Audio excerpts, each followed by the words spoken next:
Now we are moving on to methods to detect hepatic fibrosis. Very important. And we have invasive methods and non-invasive methods. The non-invasive methods are gaining popularity, even though invasive method, liver biopsy, is the gold standard for assessing hepatic fibrosis and its degree. So first let us see the non-invasive methods of assessing hepatic fibrosis. In that we have imaging techniques and we have serological markers also. First let us finish off the serological markers of hepatic fibrosis. We have two types of markers, indirect markers and direct markers. Indirect markers means these markers are not directly related to liver fibrosis, but they will be elevated or decreased in patients with liver fibrosis. Indirectly, not direct, they don't have any direct association with fibrosis.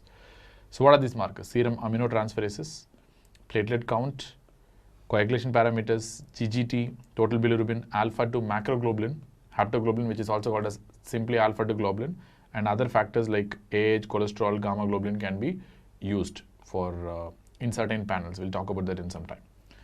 So now coming to the panels, I told you the markers, indirect markers that are associated with hepatic fibrosis, and you can use them using certain formulas in the form of panels to assess the degree of hepatic fibrosis. For that matters, the first and the most important index is APRI, that is AST to platelet ratio index. Very simple. You are going to take the AST and divide it by platelet count and multiply by 100. That's called APRI.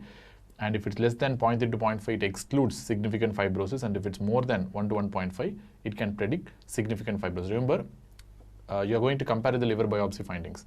F0, F1, F2 indicates insignificant fibrosis. F3, F4 means it indicates significant fibrosis. We'll talk about that in some time.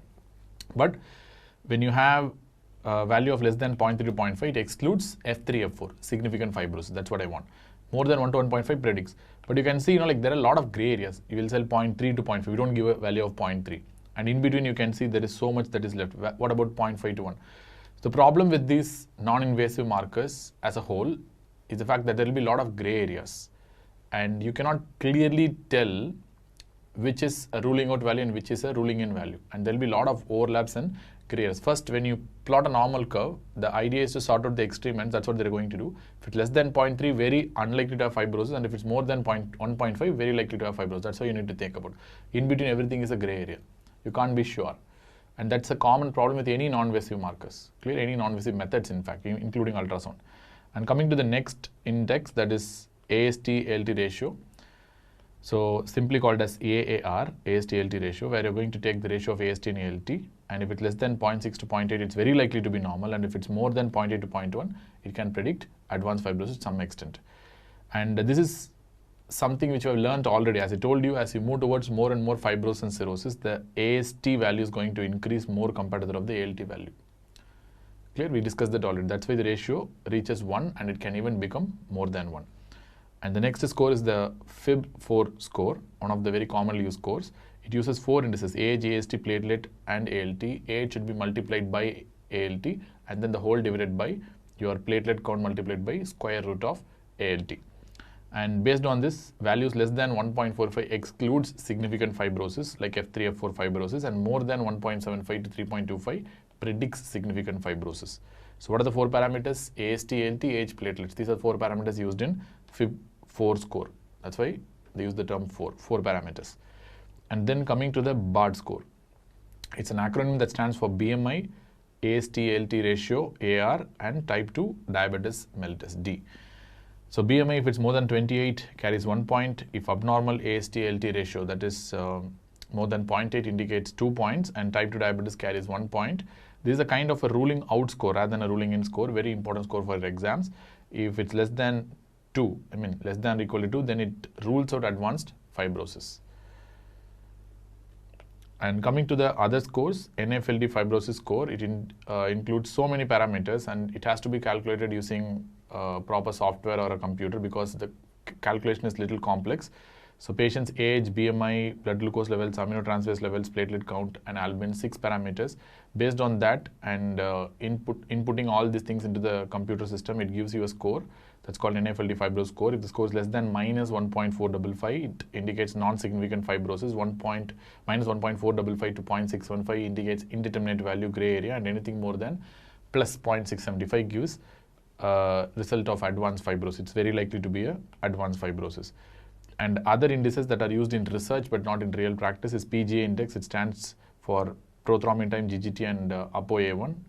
And fibro index, which stands for platelet count, AST, and gamma globulin. And FONS index utilizes age, GGT, cholesterol, and platelet count. Not very important, but at least these 5 scores could be exam questions, and you need to know, especially in the setting of NAFLD and NASH, they might be asking you these questions.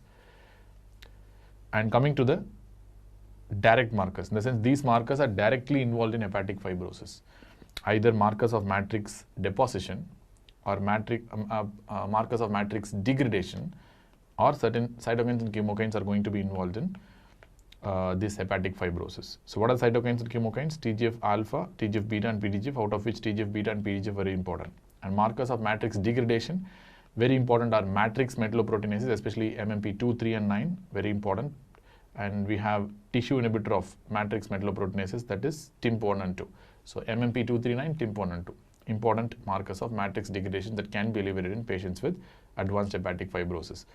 And markers of matrix deposition, we have P1CP, that is procollagen type 1 carboxy terminal peptide, and we have P3NP, that is procollagen type 3 amino terminal peptide, and we have type 1 focollagen, laminin, hyaluronic acid, and a newer molecule called Contract, otherwise called as YKL40. Based on these direct markers, there are some panels like FibroSpect, which uses serum hyaluronic acid, then TIMP1, alpha-2 macroglobulin, 3 markers. And we have European liver fibrosis panel, which utilizes hyaluronic acid level, amino terminal peptide of type 3 collagen, that is P3NP, and TIMP1, again 3 markers. And we have other US-based scoring systems like FibroTest or FibroSure. So many scoring systems are available, and FibroTest and FibroSure uses 6 different markers, including hyaluronic acid. So details of that, I don't think it will be an exam question, because this is still a matter of research and not clear-cut or concretely established.